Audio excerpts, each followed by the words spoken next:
Assalamualaikum warahmatullahi wabarakatuh. Dengan saya, Ibu Dwi Novitasari yang biasa dipanggil Ibu Novi. Saat ini kita akan membahas tentang AIDS atau juga HIV. Mari kita pelajari bersama. Apa definisi dari HIV? Apa definisi dari AIDS? AIDS itu kepanjangannya Acquired Immunodeficiency Syndrome, yaitu penyakit yang disebabkan oleh virus Human Immunodeficiency Virus, atau penyakit, sebuah sindrom penyakit karena banyak tanda gejalanya yang disebabkan oleh infeksi HIV.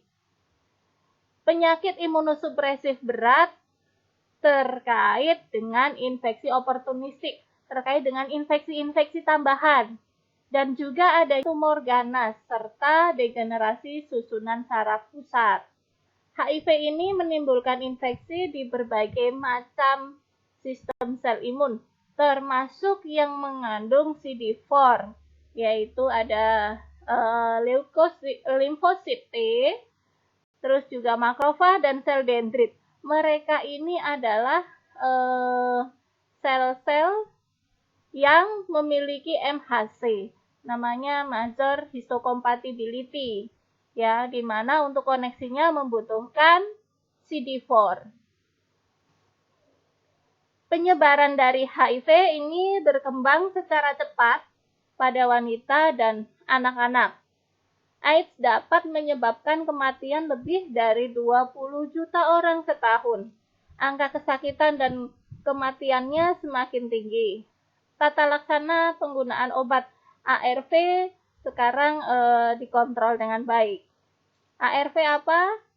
Antiretroviral virus terapi. Untuk epidemiologi dari HIV/AIDS, kalau di Indonesia pertama kali ditemukan di Pulau Bali pada tahun 1987. Provinsi Papua juga sudah menyebar di populasi yang umum. Penularan HIV telah bergeser dari penggunaan alat suntik pada zaman dulu yang tidak steril, penggunaan alat suntik karena penyalahgunaan obat, kemudian mereka berbagi jarum suntik di kalangan pengguna nafsa, menjadi transmisi melalui hubungan seksual. Perilaku berganti-ganti pasangan dan juga yang marak sekarang ini yaitu LGBT sangat berisiko tertular HIV/AIDS. Ini struktur dari virus HIV. Virus ini dengan membran selnya, kemudian ada RNA virus. Ini yang nanti akan masuk ke dalam nukleus sel orang yang terinfeksi. Kemudian ada enzim namanya reverse transkriptase. Enzim ini yang akan membentuk replika. Ada protease, kemudian ada viral envelope, kemudian ada glikoproteinnya. Ada glikoprotein 120, ada 41, nanti kita pelajari masing-masing. Ada partikel HIV/AIDS ini, partikel HIV adalah virus RNA yang berenvelop, yaitu virus yang mempunyai membran. Berbentuk bulat, siferis dengan diameter 80-120 nanometer. Memiliki dua untai single strand. RNA positif berada di ribonukleoproteinnya. Dikelilingi oleh lapisan atau envelope fosfolipid membran selnya yang ditandai dengan 72 buah glikoprotein, yaitu gabungan glukosa dan protein yang dia menempel pada membran selnya yang terdiri dari fosfolipid. Envelope polipeptidanya terdiri dari dua subunit, yaitu GP yang luar 120. Ini merupakan tempat ikatan reseptor atau reseptor binding dengan CD4-nya, dengan CD4. Kemudian CD4 ini dimiliki oleh limfosit tadi. Dan glikoprotein transmembran yaitu GP41 yang akan bergabung dengan envelop lipid virus.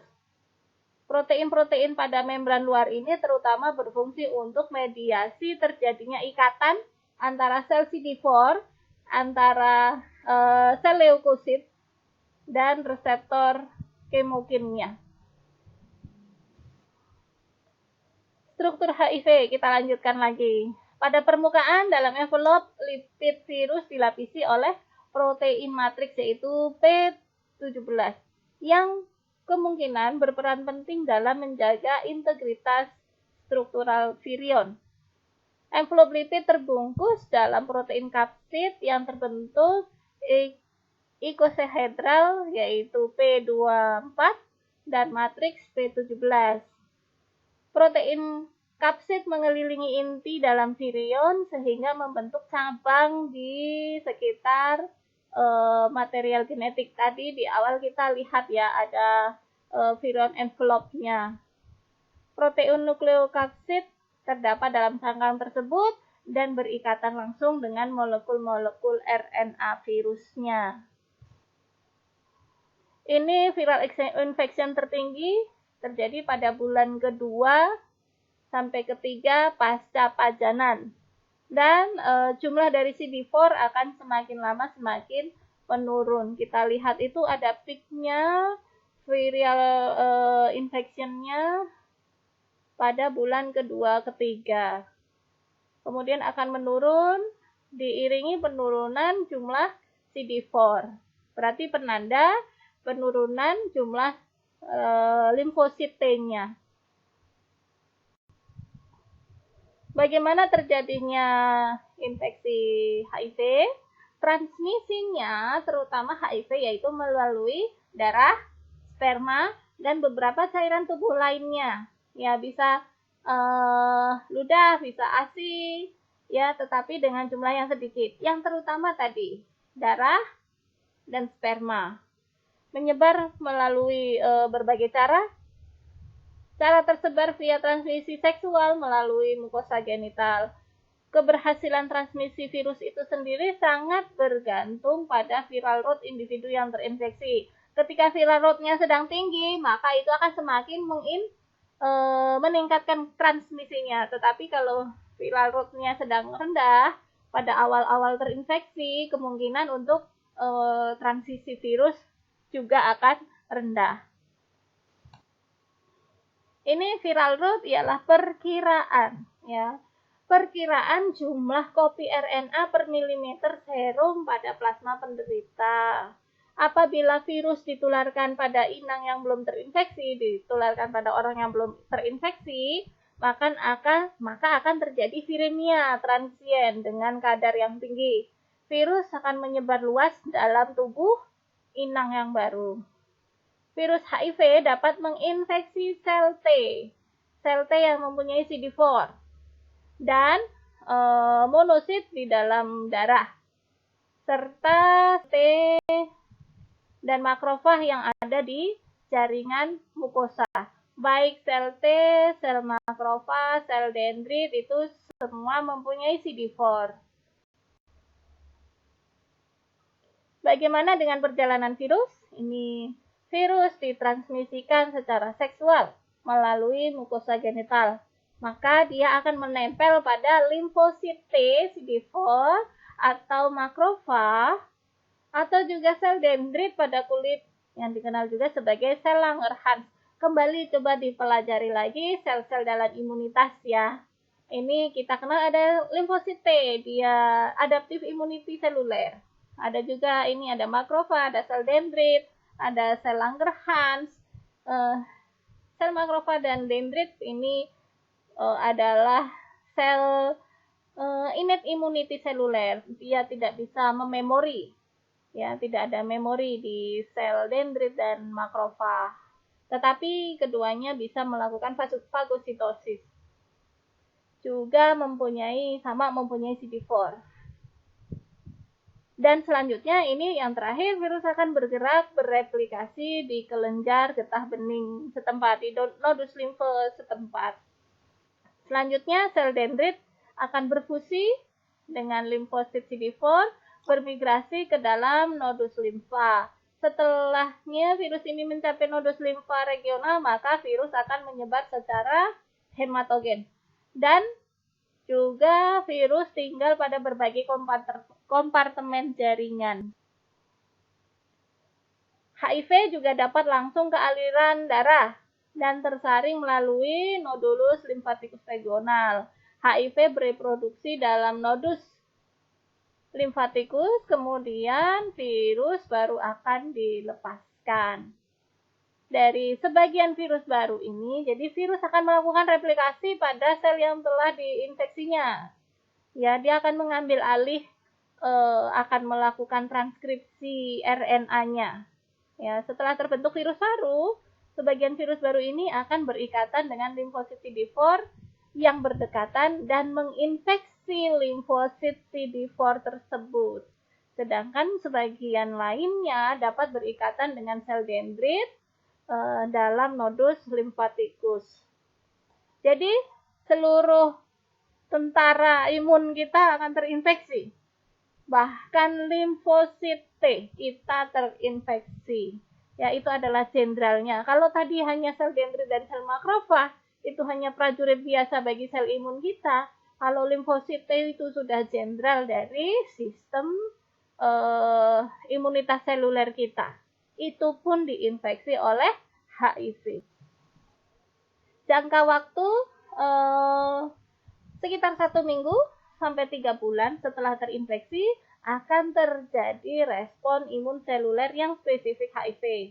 Respon ini dihubungkan dengan penurunan kadar viremia plasma yang signifikan dan juga berkaitan dengan awitan gejala infeksi HIV akut. Tentang kegagalan respon imun spesifik HIV. Selama tahap awal, replikasi virus sebagian dihambat oleh respon imun spesifik HIV, namun tidak terhenti sepenuhnya dan tetap terdeteksi dalam berbagai kompartemen jaringan, terutama di jaringan limfoid. Sitokin yang diproduksi sebagai respon terhadap HIV dan mikroba lain dapat meningkatkan produksi HIV dan berkembang menjadi AIDS. Jadi sitokin ini diproduksi oleh siapa? Seharusnya diproduksi oleh limfosit. Tetapi ketika sitokin ini diproduksi sebagai respon terhadap HIV dan mikroba lainnya ya, malah dapat meningkatkan produksi HIV dan berkembang menjadi AIDS. Sel dendrit ini sebagai innate immunity dapat berperan dalam penyebaran HIV ke jaringan limfoid. Sel dendrit melepaskan protein manosa yang berikatan dengan lektin di envelope HIV, di membran HIV. Nah, sel dendrit juga berperan dalam penyebaran HIV di jaringan limfoid. Pada jaringan limfoid, sel dendrit akan melepaskan HIV ke sel T melalui kontak langsung dari sel ke sel, karena sel dendrit itu berperan sebagai APC, antigen presenting cell.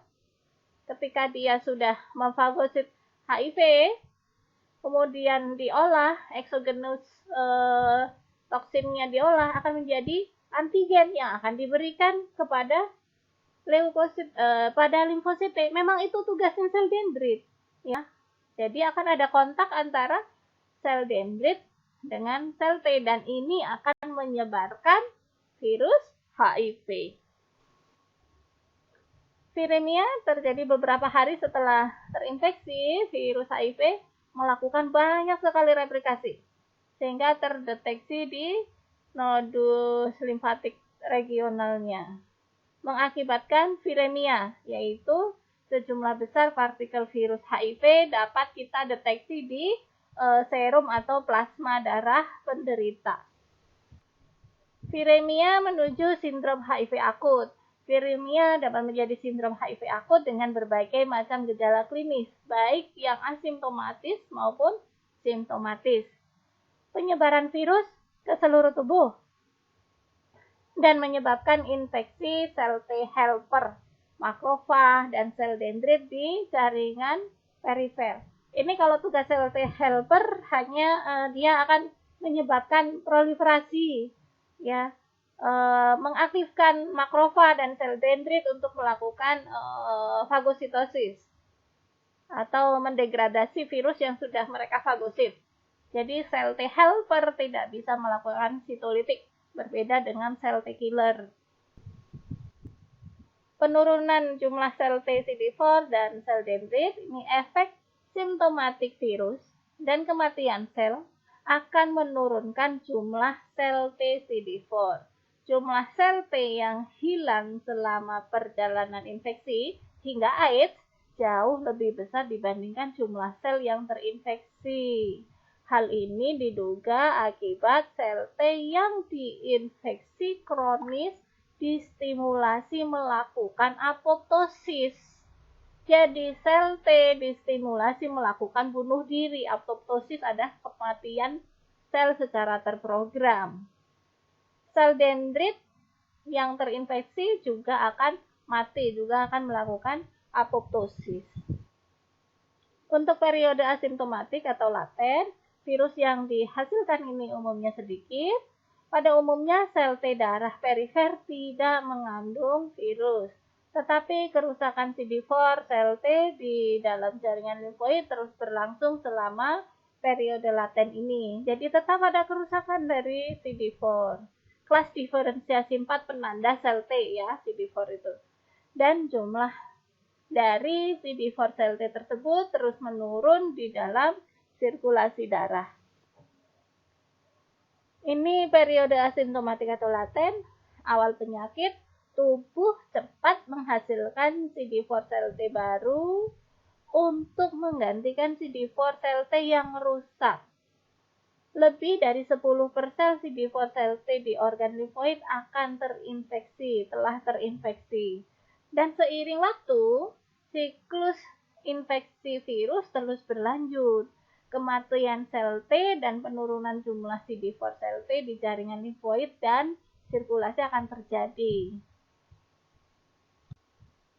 Kemudian lanjut fase kronik, penderita akan rentan karena banyak terjadi penurunan sel dendritnya, sel makrofag apoptosis, sel T-nya juga apoptosis, maka penderita akan rentan infeksi lain, ya.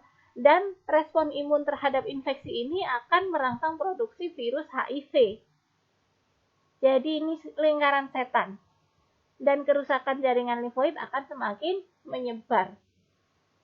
Progresivitas penyakit ini akan berakhir pada tahap yang mematikan yang dikenal sebagai AIDS, Acquired Immunodeficiency Syndrome. Jadi begitu banyaknya sindrom penyakit yang sudah terjadi pada pasien HIV yang positif. Kita masuk ke AIDS, ini adalah kerusakan sudah mengenai seluruh jaringan limfoid, tidak hanya regional limfoid saja. Jumlah dari CD4 sel T dalam darah turun. Batasannya kalau sekarang di bawah 200 sel per milimeter kubik. Yang normalnya adalah 1500 sel per milimeter kubik. Pentingnya CD4 sel T, jadi CD4 sel T ini sangat penting dalam respon imun seluler dan humoral pada berbagai macam mikroba. Sel T ada dua macam ya, sel T sitotoksik atau killer dan sel T helper. Nah, fungsi dari sel T sitotoksik atau sel T killer ini berfungsi sebagai adaptive immunity seluler, sedangkan sel T helper juga adaptive immunity seluler, tetapi nanti responnya dia bisa merangsang proliferasi dari sel P untuk membentuk sel plasma sehingga bisa menghasilkan antibodi. Jadi dia sebagai penjembatan antara cellular immunity dan humoral immunity, itu sel T helper. Adanya kehilangan sel limfosit menyebabkan penderita AIDS sangat rentan terhadap berbagai macam jenis infeksi, juga penyakit-penyakit keganasan. Karena sel T-nya sudah tidak mampu melakukan aktivitas memori, proliferasi, sehingga segala macam infeksi kecil pun bisa menjadi serius pada penderita HIV/AIDS ini. Ya, juga kegagalan sel T mengenali adanya sel-sel yang sudah berubah menjadi ganas, ya, sel-sel tumor. Untuk manifestasi klinik pada fase serokonversi, ya. Tahap serokonversi ini adalah masa selama virus beredar menuju target sel, ya, viremia, dan antibodi serum mulai terbentuk. 70% penderita menderita sindrom mononukleosis like akut atau sindrom retroviral akut atau ARS. Gejala-gejalanya tipikal namun tidak khas. Gejala umumnya sindrom ARS ini ada demam, lemah, mialgia, ruam pada kulit, limfadenopati, dan nyeri tenggorokan. Jadi ini common seperti gejala-gejala penyakit wajar lainnya. Manifestasi klinik penyakit HIV pada tahap asimptomatik. Penyebaran virus ini menyebabkan respon imun spesifik HIV dapat asimptomatis sepenuhnya tanpa gejala. Manifestasi klinik penyakit HIV asimptomatis jika tidak diobati, masa laten dapat berlangsung 18 bulan hingga 15 tahun. Rata-rata sampai 8 tahun. Penderita tidak rentan infeksi dan dapat sembuh bila terkena infeksi yang umum seperti flu, diare, batuk. Ya. Jumlah CD4 sel T perlahan menurun dan fungsinya akan terganggu. Penderita dengan masa laten yang lama biasanya menunjukkan prognosis yang baik. Tetapi kalau jumlah CD4-nya menurun dengan cepat, maka biasanya prognosisnya buruk, tidak akan mencapai 8 tahun. Ya, fase asimptomatis ini. Manifestasi klinik infeksi HIV simptomatik atau AIDS. Sudah terjadi penurunan CD4 yang semakin signifikan dan peningkatan dari jumlah virus atau viremia pada akhir masa asimptomatik. Gejala awal sebelum masuk fase simptomatik ada pembesaran kelenjar limfe menyeluruh atau limfadenopati general. Kemudian konsistensinya kenyal, biasanya mobile sekitar 1 cm dan itu benjol-benjol di seluruh tubuh. Sebagian besar permasalahan yang berkaitan dengan infeksi HIV terjadi karena hilangnya imunitas seluler, yaitu sel yang memediasi imuniti yang disebabkan oleh hancurnya limfosit. Tadi limfosit T itu adalah jenderalnya dari imunitas seluler, sedangkan limfosit T sendiri sudah diinfeksi oleh HIV. Ya, bukan hanya sel yang biasa yang diinfeksi, sehingga kegagalan fungsi-fungsi limfosit baik sel T killer maupun sel T helper. Peningkatan cenderungan timbulnya masalah yang berkaitan dengan HIV ini menyertai rendahnya jumlah dari sel CD4 secara cepat. Setelah fase AIDS terjadi, pasien tidak mampu lagi mengontrol infeksi oportunistik, infeksi tambahan. Pasien AIDS yang tidak diobati rata-rata akan meninggal dalam waktu 1-3 tahun. Ini untuk yang tidak mendapatkan ARV. Penyakit-penyakit apa saja yang menandai AIDS? Contohnya kandidiasis, bisa esofageal, tracheal, ataupun bronchial. Mulutnya dilihat, ada kandidiasis atau tidak. Kemudian koksidiomicosis. Mikosis ini jamur ya, ekstrapulmoner. Kemudian ada kriptokosis. Kemudian ada kanker. Nah, ini kegagalan dari sel imunitas seluler untuk mengenali adanya sel-sel yang ganas. Jadi pertumbuhan tumor dan kanker bisa terjadi. Kemudian ada cryptosporidiosis, bersifat kronik. Kemudian ada CMV, cytomegalovirus. Ya, satu lagi bisa terjadi encephalopati HIV. Apa saja yang lainnya? Ada isoporiasis, ada Kaposi sindrom, ya, sindrom Kaposi ini juga sebagai penanda spesifik sudah terjadinya HIV. Limfoma, ada pneumonia, tuberkulosis, kemudian ada bakterinia salmonella, dan sebagainya. Terakhir terjadi wasting syndrome HIV.